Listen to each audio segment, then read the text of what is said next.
সংসারের কোনো কাজটি করবে না, শুধুমাত্র রোজগার করে আনবে। দেখি বৌমা, দেখো বাবু, স্পষ্ট কথা কয়ে দিলুম, আমরা এই বাড়িতে ওই মেয়েকে আশ্রয় দিয়েছি বটে, কিন্তু প্রশ্রয় দিতে পারবো নি।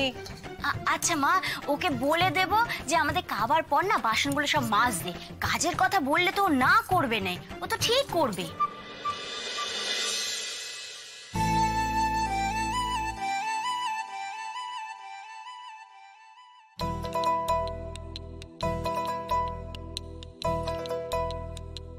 বলি সুদেব, আমি কেটে দিয়েছি তো।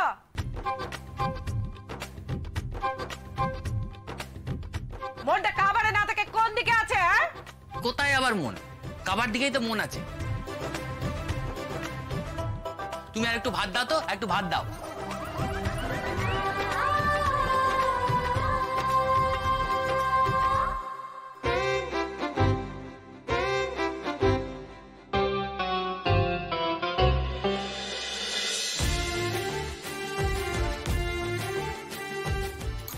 ময়ূর, বলছিলাম কি, তোমার শুধু ছেলে পড়ালে চলবে না, একটু বাড়ির কাজ বাজও তো করতে হবে নাকি? আচ্ছা, তুমি তো সৎ মায়ের সংসারে ছিলে, তো সৎ মা তোমাকে দিয়ে কাজ করে তুমি উনুন টুনুন জ্বালাতে পারো তো? উনুন? আমাদের বাড়িতে তো গ্যাস ছিল।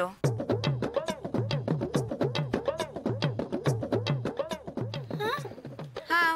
ওমা,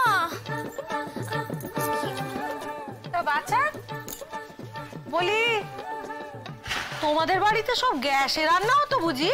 হ্যাঁ। ও, তার মানে তোমার ওই সৎ মাটি তো বেশ আয়েসে দিন কাটাতে না? তার মানে তোমাদের বাড়িতে ওই টিভি, পিরিচ এসব কিছু ছিল? হ্যাঁ, এটা তো সবার বাড়িতেই থাকে। না, থাকে নে, সবার বাড়িতে থাকে নে গো। আমাদের বাড়িতে অন্তত তুমি ওসব জিনিস পাবে না বাচ্চা।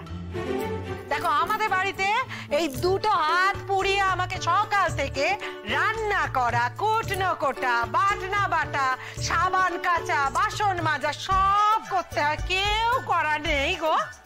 আর শোনো, এই এখন থেকে না এই সংসারে থাকতে গেলে তোমাকেও কিন্তু সব কাজে হাত লাগাতে হবে, আমি কয়ে দিলুম।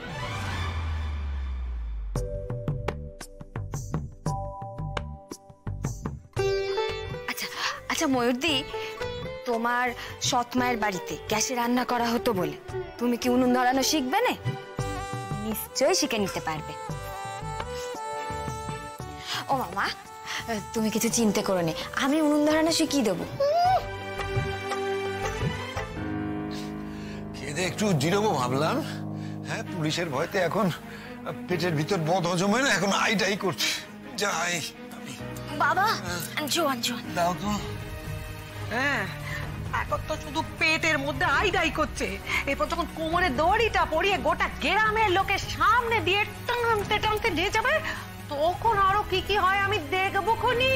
মাসি, আমরা যদি এরকম করি না তাহলে ধরা পড়ে যাব। টেনশন করলে হবে না, আমাদেরকে না শান্ত থাকতে হবে, মাথা একদম কুল, রিল্যাক্স থাকতে হবে। দাদা, আমাদের রিল্যাক্স থাকতে হবে, জানো তো? রিল্যাক্স জানো, দেখো, আমরা তো আর জানি না আমাদের বাড়িতে কে আসবে কে আসবে না, পুলিশ আসবে কিনা সেটা আমাদের কাছে খবর নেই। আমরা যেরকম দিন কাটাচ্ছিলাম আমরা সেরকমই দিন কাটাবো। আমাদের স্বাভাবিক থাকতে হবে, এত কিছুই হয়নি, বুঝতে পারলে?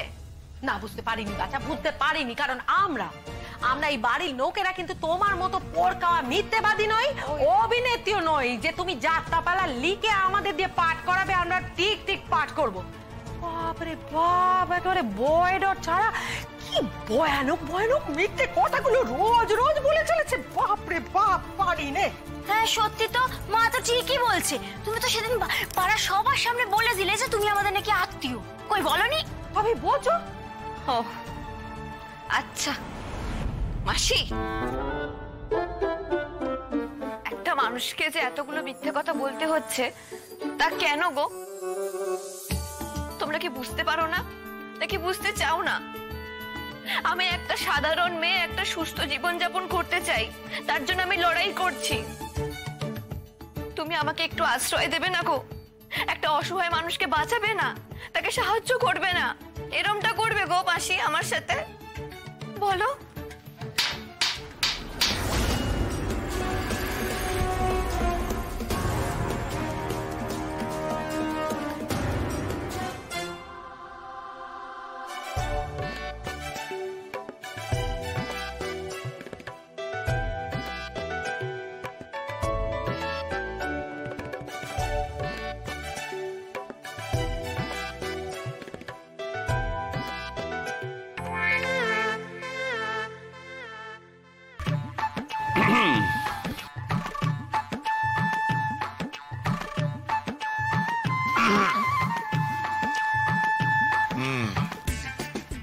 তোমরা দুজন এখানে কি করছিলে?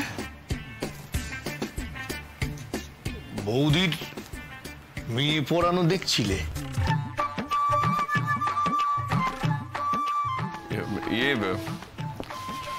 আমি কেন করতে যাবো জেঠুমনি? কি আশ্চর্য কথা বলো না তুমি।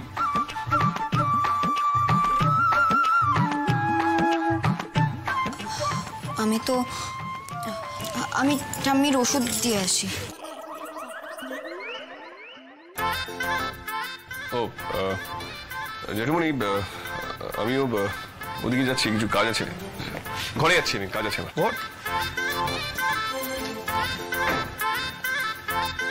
ও গেল ওদিকে,